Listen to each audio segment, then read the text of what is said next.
नमस्कार मित्रांनो, आज आपण आलो आहोत महाराष्ट्रातील अशा एका ठिकाणी जेथे अध्यात्म, परंपरा आणि निसर्ग यांचा अद्भुत संगम आहे. श्री क्षेत्र मढी हे आहे कानिफनाथांचे प्राचीन मंदिर. या मंदिराच्या उत्तरेला तुम्हाला मच्छिंद्रनाथाचे छोटेसे मंदिर दिसेल, ज्याला इथे प्रेमाने लहान मायबा म्हणतात.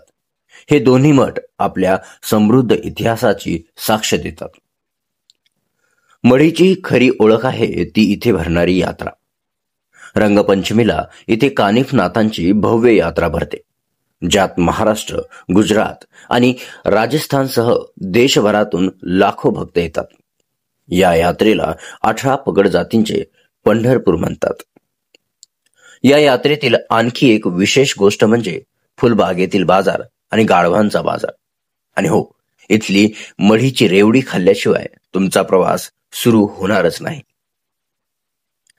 गुढीपाडव्याच्या पहाटे भक्त कावडीने पाणी आणून नाथांच्या समाधीला स्नान घालतात आणि धन्य होतात. या यात्रेच्या आधी नाथांच्या संजीवनी समाधीला तेल लावण्याचा पारंपरिक विधी पूर्ण होतो.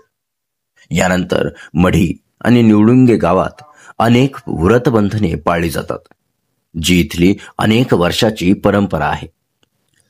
मढीला पोहोचणे खूप सोपे आहे. अहमदनगर आणि पाथर्डीहून इथे नियमित बसेस आहेत. भाविकांच्या राहण्याची सोय करण्यासाठी देवस्थान ट्रस्टने इथे खोल्यांचीही व्यवस्था केलेली आहे. जर तुम्हालाही फिरायला आवडत असेल तर नाथ संप्रदायाचे आद्यस्थान असलेल्या या पवित्र भूमीला नक्की भेट द्या. इथे तुम्हाला अध्यात्म आणि निसर्गाची अनोखी अनुभूती मिळेल.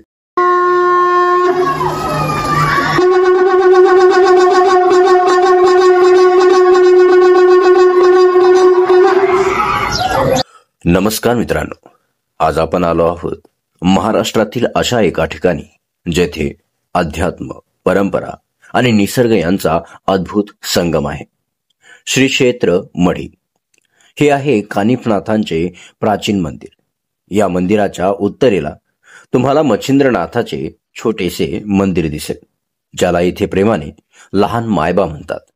हे दोन्ही मठ आपल्या समृद्ध इतिहासाची साक्ष देतात. मढीची खरी ओळख आहे ती इथे भरणारी यात्रा. रंगपंचमीला इथे कानिफनाथांची भव्य यात्रा भरते, ज्यात महाराष्ट्र, गुजरात आणि राजस्थानसह देशभरातून लाखो भक्त येतात. या यात्रेला 18 पगड जातींचे पंढरपूर म्हणतात.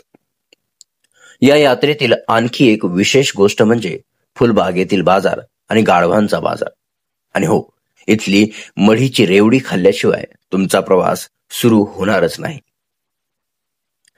गुढीपाडव्याच्या पहाटे भक्त कावडीने पाणी आणून नाथांच्या समाधीला स्नान घालतात आणि धन्य होतात. या यात्रेच्या आधी नाथांच्या संजीवनी समाधीला तेल लावण्याचा पारंपरिक विधी पूर्ण होतो. यानंतर मढी आणि निवडुंगे गावात अनेक व्रतबंधने पाळली जातात, जी इथली अनेक वर्षाची परंपरा आहे. मढीला पोहोचणे खूप सोपे आहे. अहमदनगर आणि पाथर्डीहून इथे नियमित बसेस आहेत.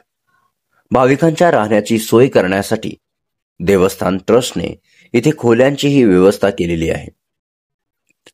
जर तुम्हालाही फिरायला आवडत असेल तर नाथ संप्रदायाचे आद्यस्थान असलेल्या या पवित्र भूमीला नक्की भेट द्या. इथे तुम्हाला अध्यात्म आणि निसर्गाची अनोखी अनुभूती मिळेल.